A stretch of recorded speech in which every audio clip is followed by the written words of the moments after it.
আসসালামু আলাইকুম ওরহমতুল্লাহি ওবারাকাতু। সুপ্রিয় নবম দশম শ্রেণীর শিক্ষার্থীকে জানাচ্ছি অনেক অনেক শুভেচ্ছা। তো তোমরা যেহেতু নতুন বছর তোমরা বইটা পেয়েছ বা তোমরা যারা পরীক্ষার্থী আছো তোমাদেরও অনেক অনেক গুরুত্বপূর্ণ একটি কবিতা হচ্ছে কপোতাক্ষ, ঠিক আছে, কপোতাক্ষ নদ। তো এই কপোতাক্ষ নদটা আজকে একদম এ টু জেড বুঝিয়ে দিব, লাইন টু লাইন বিশ্লেষণ করে তোমাদেরকে বুঝাবো প্রত্যেকটা লাইনে কি বলা হয়েছে। খুবই কঠিন কঠিন এগুলো লাইনের অর্থ, হয়তো তোমরা একা একা তুলতে পারবে না সেই লাইনের অর্থগুলো। তো আজকে মূল কথা হচ্ছে যারা তোমরা নতুন নবম শ্রেণীতে উঠেছ, ঠিক আছে, তোমাদের জন্য অনেক ইম্পর্ট্যান্ট আজকের এই ক্লাসটি। এবং যারা তোমরা পরীক্ষা দিবে, ঠিক আছে, এসএসসি পরীক্ষা দিবে বা যারা দাখিল পরীক্ষা দিবে, প্রত্যেকের জন্য আজকের এই ক্লাসটি কিন্তু অনেক অনেক ইম্পর্ট্যান্ট, ঠিক আছে। তো আমি আর কথা বাড়াতে চাচ্ছি না, মনোযোগ সহকারে ক্লাসটা দেখবা একদম এ টু জেড। আজকে মাইকেল মধুসূদন দত্তের কপোতাক্ষ নদটা শেষ করব তোমাদের সাথে। তো প্রথমে আমরা দেখব কপোতাক্ষ নদ লিখেছেন কে? মাইকেল মধুসূদন দত্ত। এখানে ইম্পর্ট্যান্ট প্রশ্ন হতে পারে পরীক্ষাতে, একটা কমন প্রশ্ন হতে পারে যে কপোতাক্ষ নদ কে লিখেছেন, উত্তর হবে মাইকেল মধুসূদন দত্ত।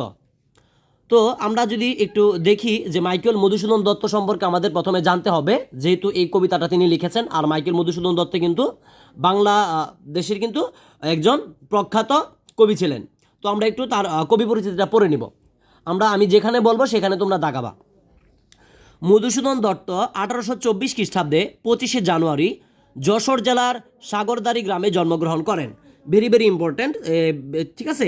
এই মাইকেল মধুসূদন দত্ত কত সালে জন্মগ্রহণ করেছিলেন? উত্তর হবে 1824 খ্রিস্টাব্দে, ঠিক আছে। আবার জানুয়ারি মাসে 25শে জানুয়ারি, অর্থাৎ জানুয়ারি মাসের 25 তারিখে যশোর জেলার সাগরদাড়ি গ্রামে জন্মগ্রহণ করেছেন।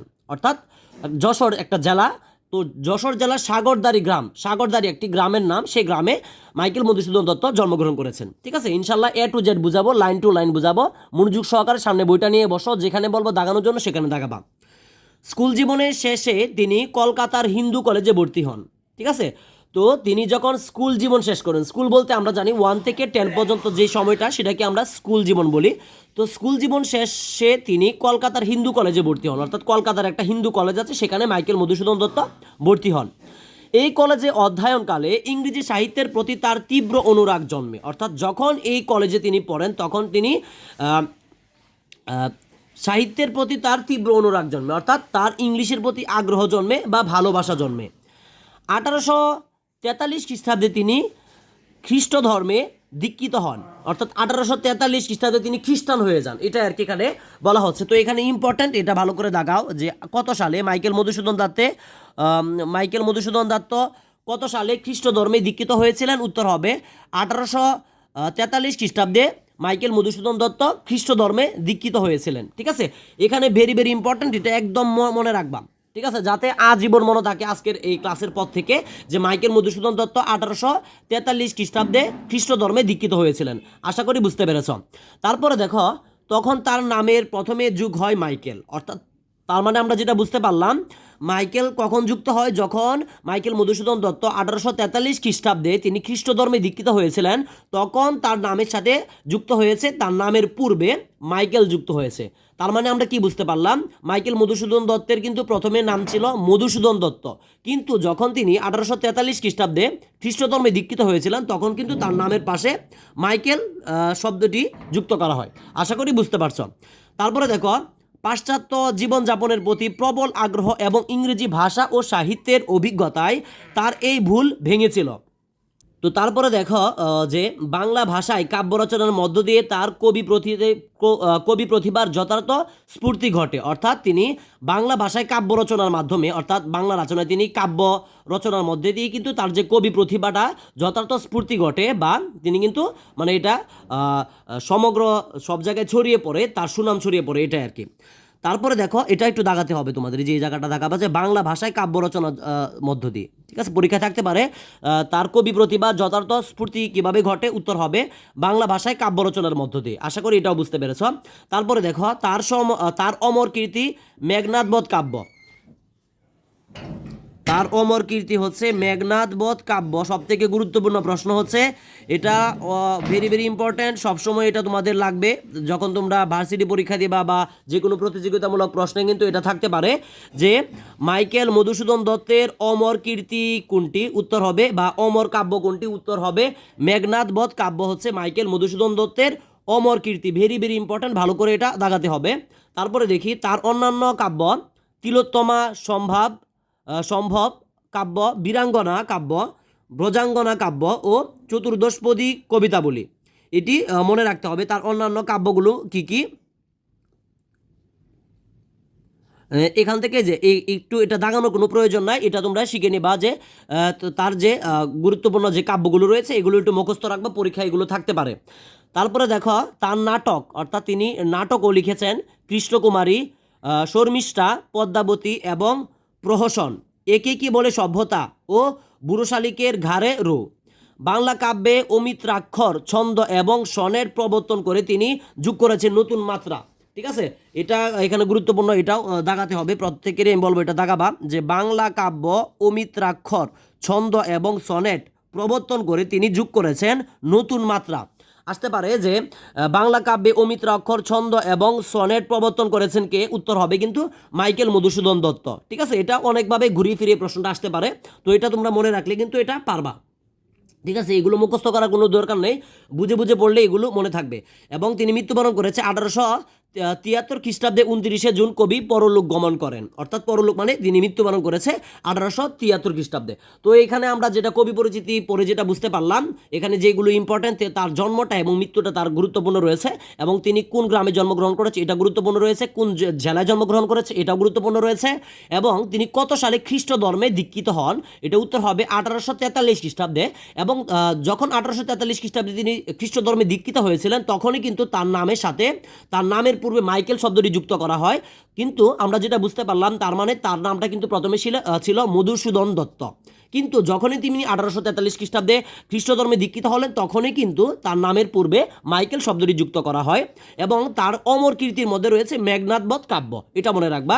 এবং তার যে বিখ্যাত যে কাব্যগুলো রয়েছে এগুলো একটু মনে রাখবা, তাহলে কিন্তু হয়ে যাবে। তো তারপরে দেখো যে আমাদের যে তোমাদের যে কবিতাটা আছে এই কবিতাটা লাইন টু লাইন বুঝাবো, প্রত্যেকটা লাইনে বুঝিয়ে বুঝিয়ে বলবো, তোমরা মনোযোগ সহকারে দেখো। তোমরা কিন্তু আমার এই ক্লাসটা করার পর এই প্রত্যেকটা লাইন টু লাইন তোমরা মুখস্থ করে বা ভালো করে বুঝে বুঝে শিখবা। ঠিক আছে, যাতে পরীক্ষায় আসলে সৃজনশীল লিখতে পারো বা আনসার করতে পারো, এবং কবিতাটাও যাতে বুঝতে পারো। খুবই একটা মজার কবিতা এটা। দেখো প্রথমে লেখা আছে সতত হে নদ তুমি পর মোর মনে। তো এই যে সতত হে নদ তুমি পর মোর মনে, সতত শব্দের অর্থ কিন্তু সবসময়। তো এটা মূল যে লাইনটা আছে সতত হে নদ তুমি পর মোর মনে, এটা অর্থ বোঝাচ্ছে, ঠিক আছে, হে নদী তুমি সবসময় আমার মনে পড়ে। ঠিক আছে, হে নদী তুমি সবসময় আমার মনে পড়ে, বা তোমাকে সবসময় আমি মনে করি, এটাটাই এই কথায় বলা হচ্ছে এই লাইনে। তারপরে দেখো লেখা আছে সতত তোমার কথা ভাবি এ বিরলে। সতত মানে সবসময়, তোমার কথা ভাবি এ বিরলে, অর্থাৎ আমি একা থাকলেও সবসময় তোমার কথাই ভাবি। একা থাকলেও, যখন কবি একা থাকে তখনও সবসময় তিনি এই নদীর কথাই ভাবে। তারপরে দেখো সতত যেমতি লোক নিশার স্বপনে, সতত যেমনই লোক নিশার স্বপনে। ঠিক আছে, তো এটা অর্থ হচ্ছে যে যেমন মানুষ রাতে ঘুমের স্বপ্ন যাকে দেখে। ঠিক আছে, যেমন মানুষ রাতে ঘুমের স্বপ্নে যাকে দেখে, এটাই বোঝানো হচ্ছে এখানে যে সতত যেমতি লোক নিশার স্বপনে, যেমন মানুষ রাতে ঘুমের স্বপ্নে যাকে দেখে। ঠিক আছে, স্বপ্নে যাকে দেখে, স্বপ্নে অনেক কিছু মানুষ দেখে, এটাই বোঝাচ্ছে। তারপরে দেখো শুনে মায়া মন্ত্রধ্বনি তব কলকলে। শুনে মায়া, ঠিক আছে, মন্ত্রধ্বনি তব কলকলে, এটা অর্থ বোঝাচ্ছে যে ঠিক তেমনি আমি যেন তোমার পানির মধু কলকল শব্দ শুনতে পাই। অর্থাৎ এটাই বোঝাচ্ছে তিনি রাত্রে যখন ঘুমায় ঘুমের মধ্যেও তিনি কিন্তু পানির যে নদীর যে পানির যে কলকল শব্দগুলো আছে সেই কলকল শব্দগুলো কিন্তু শুনতে পায়। এটাই এই যে এতটুকু লাইনের মধ্যে কিন্তু বোঝানো হয়েছে। দেখো আমি প্রত্যেকটা লাইনে কিন্তু তোমাদেরকে একদম ব্যাখ্যা করে করে বোঝাচ্ছে, প্রত্যেকটা লাইনের অর্থ সহজভাবে তোমাদেরকে বোঝাচ্ছে। ঠিক আছে, তারপরে দেখো শুনে যাই মন, দুঃখিত, হ্যাঁ হ্যাঁ এইখানে জুড়াই এ কান আমি ভ্রান্তির ছলনে। জুড়াই এ কান আমি ভ্রান্তির ছলনে, এটা অর্থ বোঝাচ্ছে যে ক্লান্ত হলে আমি মনে মনে তোমার শব্দ শুনে আরাম পাই।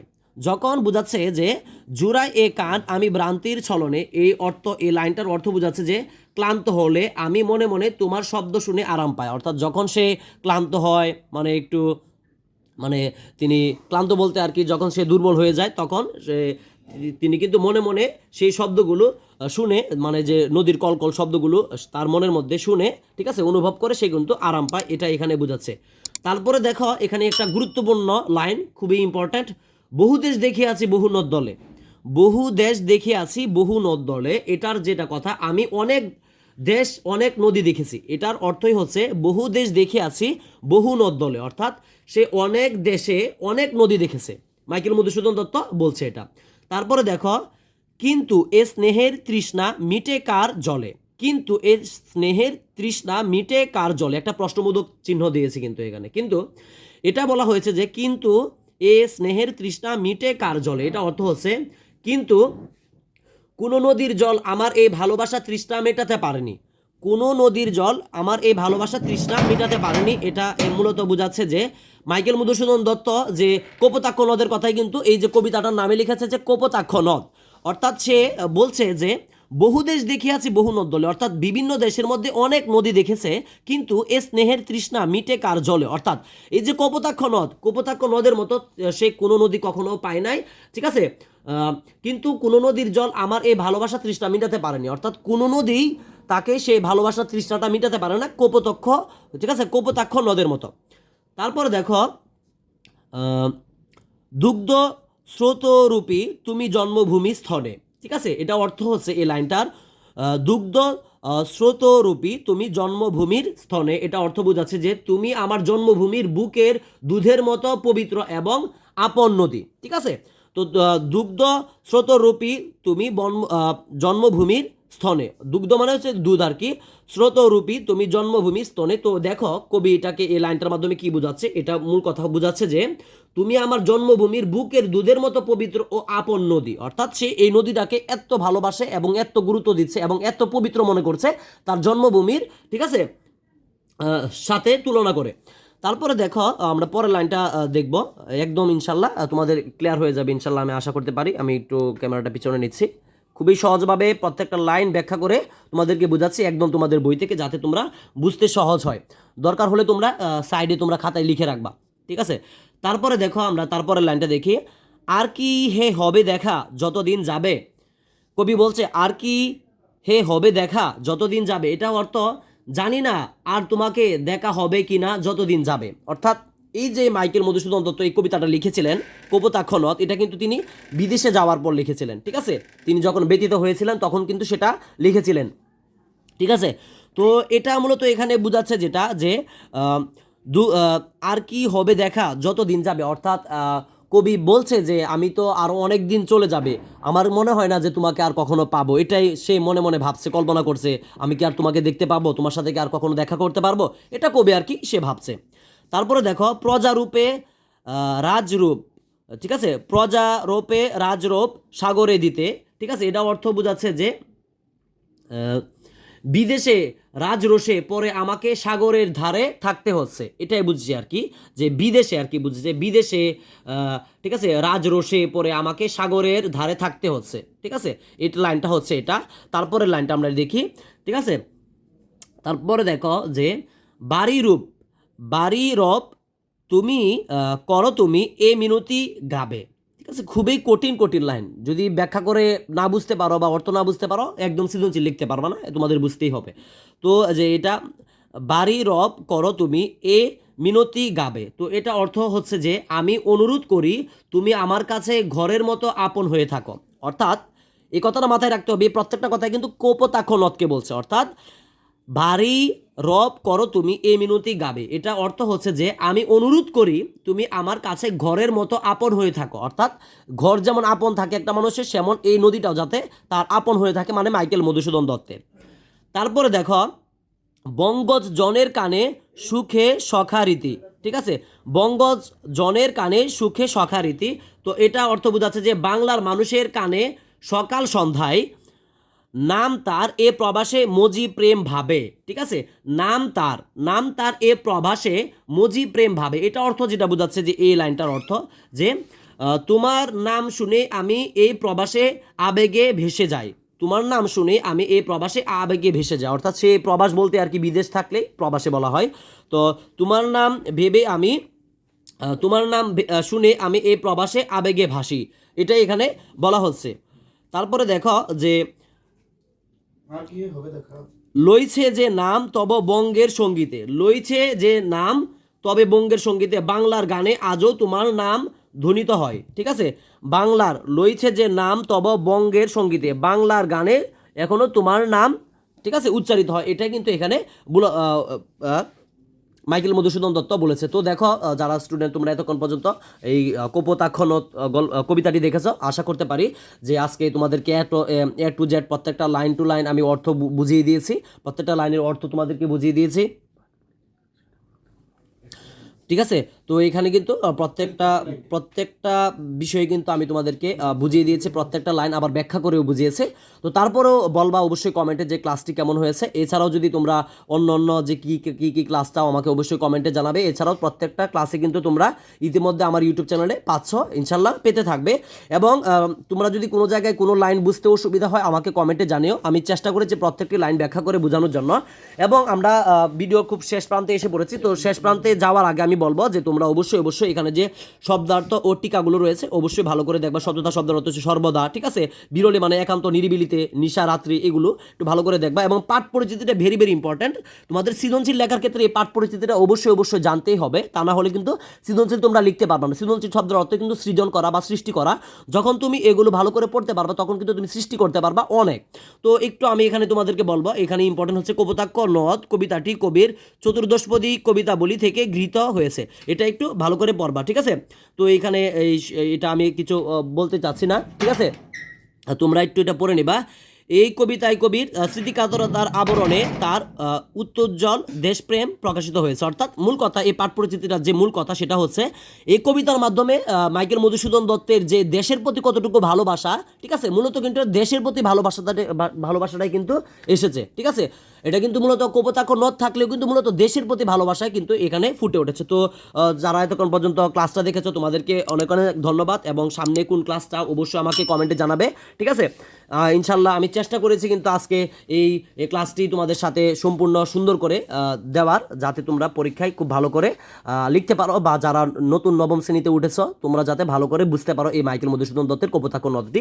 তো দেখো, এটা আমার কাছে ছিল একটা জেনারেল, অর্থাৎ তোমরা যারা স্কুলে পড়ো তোমাদের বাংলা বই, এবং এটা হচ্ছে একটা দাখিল মাদ্রাসায় বাংলা সাহিত্য দাখিল নবম দশম শ্রেণী। অর্থাৎ দুইটা বইয়ের মধ্যে শুধু পার্থক্য হচ্ছে উপরে যে মলরটা দেখতে পাচ্ছ এই মলরটা, এছাড়া ভিতরে সবকিছু কিন্তু এক। ঠিক আছে, একদম ভিতরে সব কিছু কিন্তু এক থাকে। দাখিল মাদ্রাসা এবং ভোকেশনাল বলো এবং স্কুল বলো, প্রত্যেকটা বইয়ের শুধু মলাটের মধ্যে একটু চেঞ্জ থাকে, কিন্তু ভিতরের লেখা বা প্রত্যেকটা অক্ষর কিন্তু হুবহু মিল থাকে। তো আমি আর কথা বাড়াতে চাচ্ছি না, আজকের মতো বিদায় নিচ্ছি। সকলের সুস্বাস্থ্য কামনা করে প্রথম থেকে দশম শ্রেণী সকল পড়ালেখা এখানে উইথ আমার ইউটিউব চ্যানেলের পাশে থাকো। আসসালামু আলাইকুম ওয়া রাহমাতুল্লাহি ওয়া বারাকাতুহু।